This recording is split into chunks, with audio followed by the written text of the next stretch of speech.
আসসালামু আলাইকুম। নিশ্চয়ই সবাই ভালো আছেন। আজকের বিজয়ী দিনে সবাইকে জানাচ্ছি মাই ডক্টর পক্ষ থেকে বিজয় দিবসের শুভেচ্ছা। আমি মোহাম্মদ বেলাল হোসেন, ফাউন্ডার মাই ডক্টর।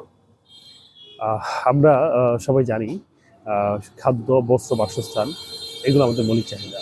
এর মধ্যে স্বাস্থ্য অন্যতম। কারণ আমরা যদি সুস্থ না থাকি তাহলে আমাদের শিক্ষা, আমাদের কর্মসংস্থান, আমাদের যতই স্কিল বলেন, যত যাই কিছু কোনো কিছু পূর্ণতা পাবে না। সো মাই ডক্টরের পক্ষ থেকে বিজয়ের দিনে সবাইকে জানাচ্ছি একটি আহ, একটি বার্তা।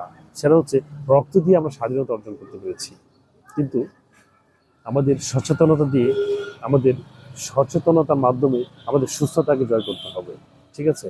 আল্লাহ আমাদেরকে পাঠিয়েছেন, আমাদেরকে সঠিক মেধা দিয়েছেন, সঠিকভাবে এটাকে ইমপ্লিমেন্টেশন করতে হবে। আশা করি বুঝতে পেরেছেন।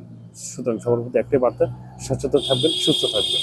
স্বাস্থ্য কখনোই বিলাসিতা নয়, এটা সবার অধিকার। আর এই অধিকার নিশ্চিত করতে মাই ডক্টর সবসময় আপনাদের পাশে আছে। ইনশাল্লাহ আমাদের সাথে থাকবেন। ধন্যবাদ সবাইকে। আসসালামু আলাইকুম।